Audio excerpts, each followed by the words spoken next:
Welcome to the Texas Conflict Coach radio program. If you have ever experienced or engaged in destructive or unresolved conflict, then you know it leads to broken relationships, distrust, and damaging results. Our program will help you manage and resolve conflict effectively with strategies, valuable resources, and support. I am your host, Patty Porter. My guest hosts, Dina Zameta and Stephen Kotev, along with our guest experts, will share our experiences, raise your awareness, and give you food for thought. We will share with you problem-solving strategies no matter what your situation is. At work, with neighbors or friends, family, and as partners. Tune in or join in the conversation every Tuesday evening.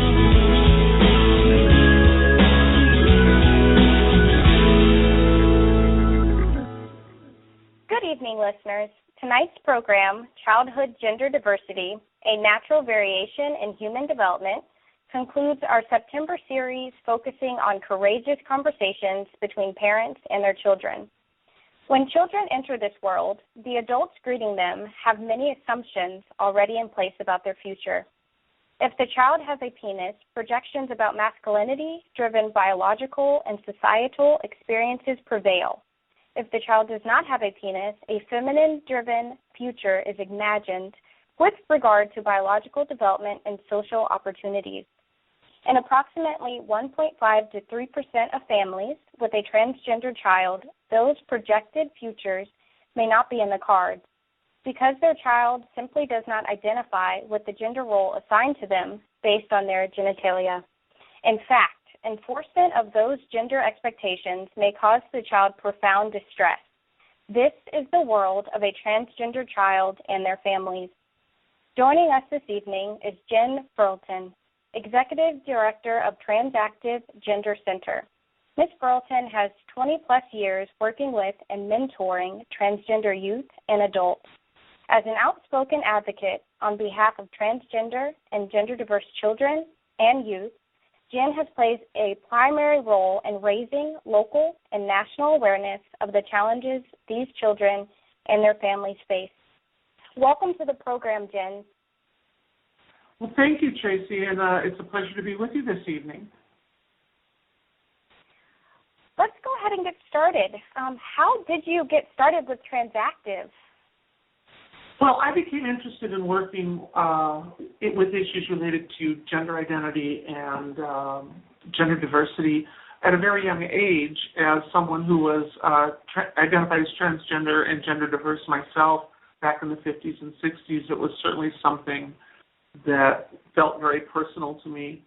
And as the years went on, I realized that our societal conversations around how children experience gender identity and the diversity with which they experience that had not really progressed that much since my childhood, which was really the dark ages.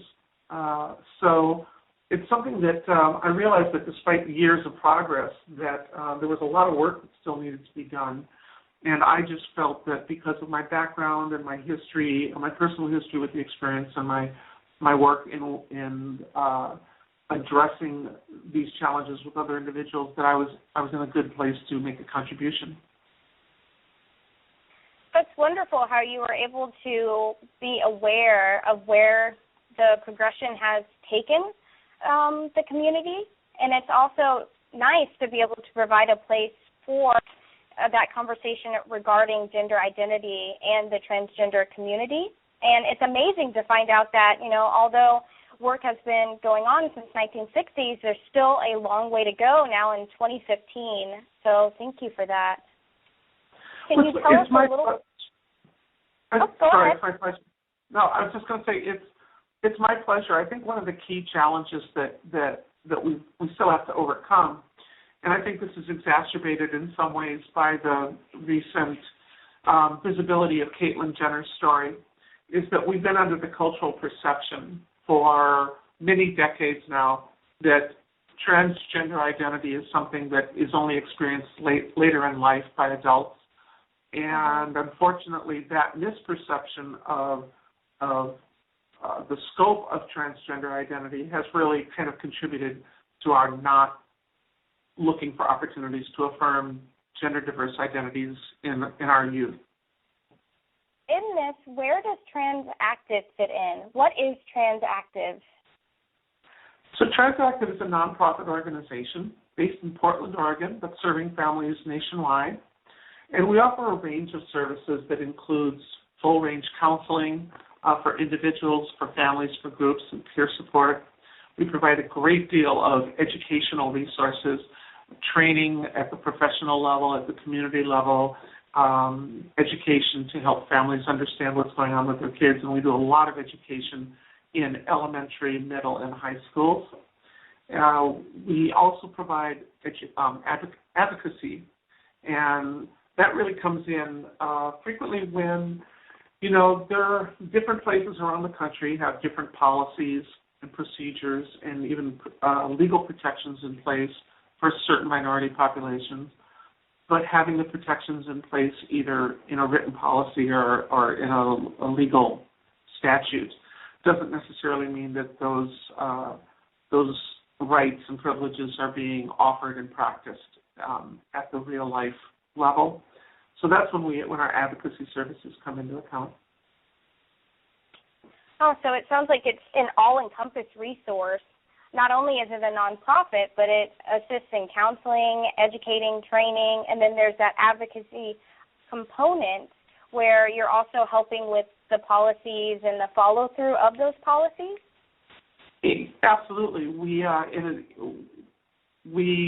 work with helping schools and government institutions and entities in developing implementation plans for those policies. We also work very much with medical care providers, and we do assessments and referrals for medical care for transgender adolescents and teens, for things such as pubertal suppression treatment, cross-sex hormone treatment, and for older teens where it's appropriate, referrals for varying types of surgery. Wow. It really is a great resource for the community. For the medical care providers, Jen, how do they find out about TransActive? A number of different ways. Sadly, there aren't as many organizations doing the type of work, and certainly not at the scope of services that we're offering as there should be, or that are as needed. So if you're using the internet and looking for information on a resource related to transgender children and youth, stumbling across TransActive Gender Center is not that difficult to do. We also do direct outreach to these clinics to inform them and to private practice providers to inform them of our services, the scope of the services that we offer, the value of working with a community partner who specializes in this area. And we also travel around the country and we do presentations at a lot of different types of conferences related to childhood development, childhood identity, transgender issues, and transgender rights. So it sounds like there's multiple places where you can be reached through. It's either in a conference setting when you're traveling around the country and performing outreach. There's also internet search. Your organization is identified that way as well. And also local direct outreach. And the word of mouth from different healthcare providers is also a way that you can be connected with other parties that are interested in working with the organization. Absolutely. And now as we move into just about our 10th year of existence, word of mouth, folks that we've worked with before, professionals and families, recommend us to other folks. I'm actually going to be in the Dallas area towards the end of October, and would love to make any connections with anybody that's listening to the program that would like to have an opportunity to get together and discuss the issues we're speaking about this evening. That's great. That's also a great opportunity for one of our listeners to reach out to you and connect in Dallas. So towards the end of the program, we can share your contact information so they can go ahead and link up with you while you're in Dallas. That sounds great. Thank you for offering that. I want to remind listeners that you are listening to the Texas Conflict Coach Blog Talk radio program, and we are talking with Jenn Burleton, an outspoken advocate on the behalf of transgender and gender-diverse children and youth. Gender is a key word here, Jenn. Can you say a little bit about gender identity? What is it? I'm so glad that you asked that, Tracy. You know, one of the things that we talk about in our training is that we're sort of at a point in our culture when you hear the term gender identity, or let's say you're an individual who works for a company or in some type of entity that arranges for a training on gender identity, the initial thought that a lot of people have is that, I'm going to go to this training and learn about the experiences other people have with this thing called gender identity.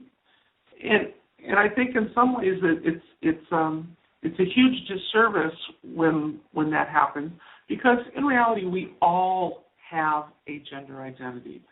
Everybody has a gender identity, and everybody experiences gender as they move through life.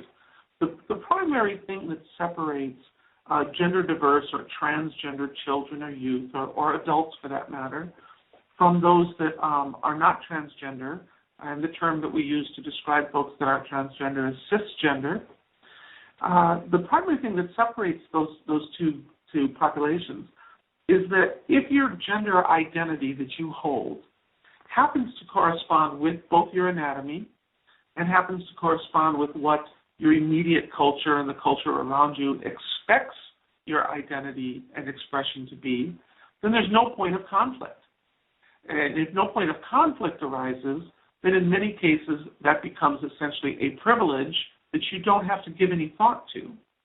Whereas if you're gender diverse or transgender, in particular if you're a child, and your gender expression or what you say about how you're experiencing your gender do not conform with what your society or culture or even your familial group is expecting of you, the conflict is pretty readily apparent, and it can create both a lifelong marker of awareness that you are somehow different because of this, and it can lead to a lot of other areas of conflict that many people are unprepared to deal with and resolve.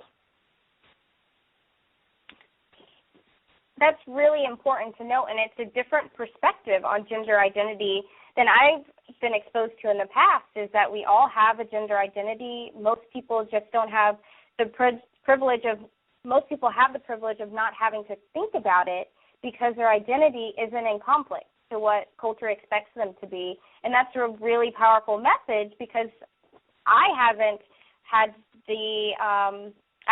to think about gender identity in that lens or that viewpoint before. So for me, that's really eye-opening, and thank you for sharing that. You know, one of the things, you're welcome, and one of the things that parents and caregivers of transgender youth find most interesting is that once they come to terms with their child's experience of gender, they find themselves exploring their own perception, not only of their own gender, but having conversations about gender with friends and family. And it becomes a very eye-opening and enlightening experience for everybody involved. And it's important to know that gender identity is experienced consciously as young as 18 months in kids. And for most people, gender identity is a fairly consistent personal experience between the ages of 4 and 5. And the authenticity of identity it doesn't play favorites. A non-transgender child's sense of their own identity is no more authentic than a transgender child's sense of identity. They're just different. It's all about the different experiences that each individual is encountering and throughout their life. Absolutely. What is important for our listeners to understand about how transgender children experience gender identity?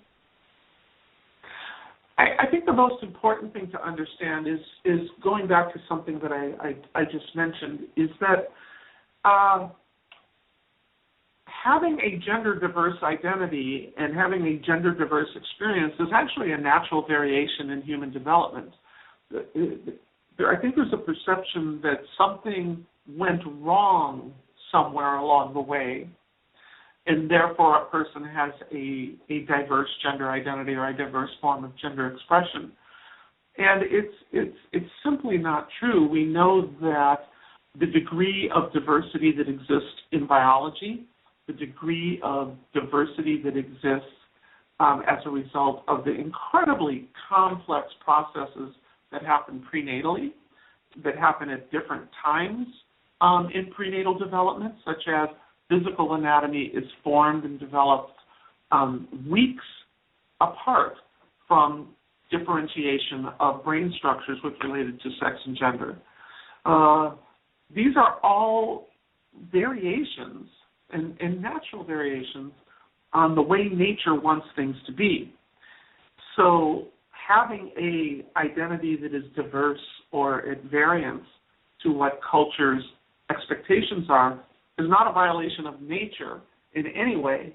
It may be a transgression of the things that culture is comfortable with, or certain cultures are comfortable with, but that isn't the problem of the individual. Transgender children's identity is 100% as authentic and as deeply felt and held and as immutable as the identities of any child or youth who is not transgender.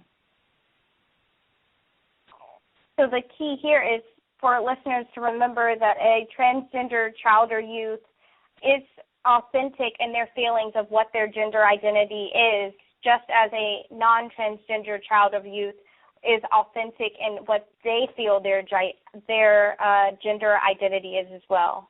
Absolutely. And another component of that is that as a result of that, it is no more possible to coerce or teach a transgender child to not be transgender than it would be to take a non-transgender child and teach them to be transgender.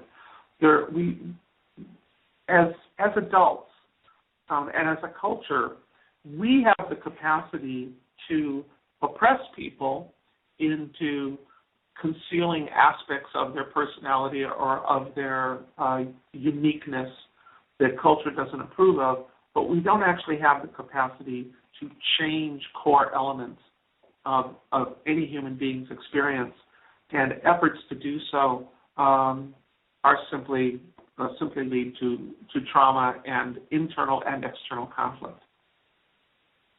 Right. So it's almost like it's biological, and it's difficult to change biology. It's certainly difficult to change biology, although biology can be to some degree manipulated. But I can't tell you that there's a smoking gun as to, when this happens, then someone will be transgender. But what we do know is that varying a whole spectrum of gender diversity is natural. It is a natural variation in human development.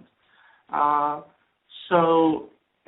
there's an aspect of this that is also nurture, not in the sense that nurture can change a person's gender identity, but certainly the way that we are nurtured and the way that we interact with cultural stereotypes about gender and cultural expectations about gender has an influence on how we express our gender, not so much an influence on how we experience our identity, because expression and identity are two different things. That's important to note how the expression of the gender identity, expression and gender identity are separate. They shouldn't be lumped together. Absolutely not. Okay.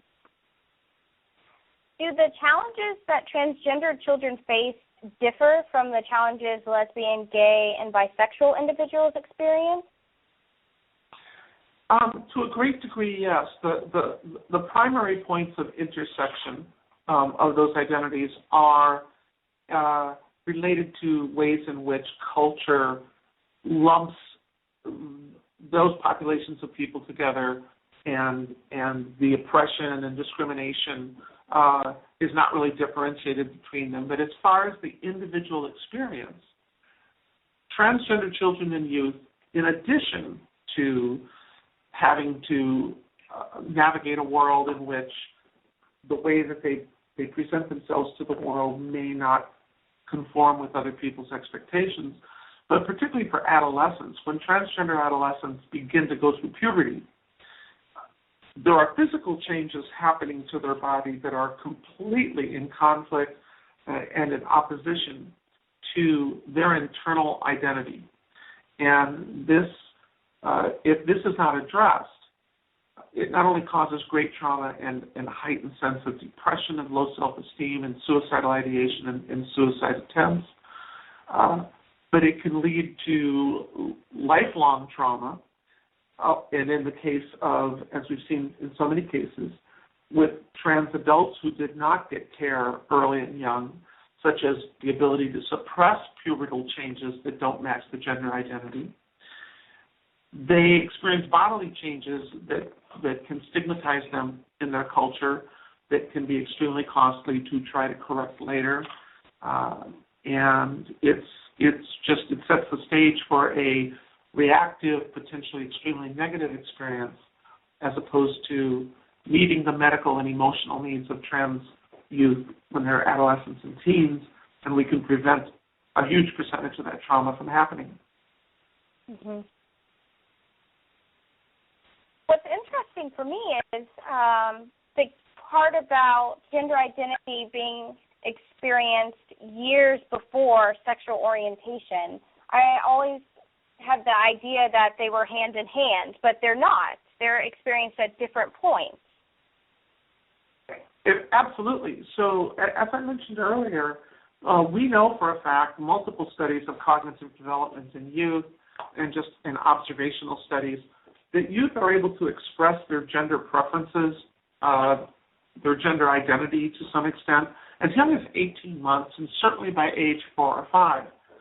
Well, for the most part, people do not develop a sense of romantic or sexual attraction to somebody else until around age 10 or 11. There is this, it's all part of this preconceived notion that in some way conflates sexual orientation with gender identity in the way that says, well, women know they're men, women know that they are women because they're attracted to men, and men know they're men because they're attracted to women. And really, by the time we figured out who we're attracted to, we already have a really strong sense of what our own gender is. And that's so important, because if we continue to conflate the perception of sexuality with gender identity, it is one of the key things that is keeping us from addressing diverse gender experiences in our young children, because we're operating under this misperception that it's inappropriate to talk to young children about sex or sexuality. Therefore, we do not choose to talk to them about diverse gender identity. And if you don't happen to conform to societal stereotypes, that neglect and that dropping the ball of talking about that during development, very significant developmental ages in youth, can really cause a lot of unnecessary pain in these kids and in their families. Oh, thank you for sharing that. What are one or two key points that are important for listeners to know if they are interacting with or have a transgender child or youth in their life? I think the most important thing to know is that children are not empty vessels, that there are many things that we as adults have to teach children and share with children. One of those is not teaching them to be themselves. One of those is not teaching them to be a gender that conforms with a stereotype or a preconceived notion that we might have for them. The other thing to know is that there is no benefit whatsoever to refusing to affirm a a child's gender identity, whether that happens to conform or not conform to societal stereotypes. There's simply nothing to be gained from that from the perspective of the well-being of the child. There's no point there's no effective way that doesn't cause trauma to cause a child to modify their gender expression or their gender identity. Might they modify it? Yes, to eliminate unwanted attention and pain that they may be getting from other folks who are intolerant of them. But deep down inside, they're not really changing who they are. They're just masking it in order to please others. That does not result in positive outcomes. So I guess the key point here is listen to who your child is. And if your child is telling you that there's someone or someone other than who you think they are, do not assume that something has gone wrong. Assume that by listening to them, you've set the stage for something to go right, and seek the help and assistance from wherever you can to get answers to things you may have questions about. It's okay to have questions. It is not okay to cause unnecessary trauma to your child in lieu of getting answers to your questions as to what's going on with your kiddo. Okay. Well, listening is a tool that all of us have the ability to use, and being able to listen to your child as your child tells you who they are, what they would like to identify with. Don't assume that your perceptions are what your child is saying to you. And if they are saying something that doesn't gel with what you think your child should be, do not modify that behavior. If you have questions or you need answers to these questions, there's resources available for parents out there regarding these issues. Absolutely. Certainly one of those resources is TransActive Gender Center. And while we're based in Portland, we do provide a variety of services to families throughout the country. And if we can't directly provide the resource or service you might need, we work very hard to identify a resource that is close to you. The other thing that I want to say, though, really quickly, is to not assume, as far as what you can do for your child, to not assume that every, let's say, son who identifies as a girl will always want to just play with stereotypically girl things, or that every daughter who identifies as a boy will want to stereotypically play with feminine things. How kids express their gender is every bit as diverse as how they might experience their gender. So I just want to make sure we don't create a whole different set of stereotypes, that we just want to move kids from one stereotype box into another stereotype box. Right, so have the freedom to express is important. Absolutely. And folks can contact TransActive either through the web, certainly at transactiveonline.org. They can call our office directly and speak to a member of our staff, and that number is 503-252-3000. They can send us an email at info@transactiveonline.org. State what your interest is, what challenge you may be facing, what you'd like help with, whether that be training or counseling, a referral, whatever. And we will, a member of our staff will get back to you either through email or by phone as soon as possible. Thank you so much for that information. We would like to go ahead and start our closing. And what assignment or call to action do you have for the listeners that have joined us tonight for tonight's program?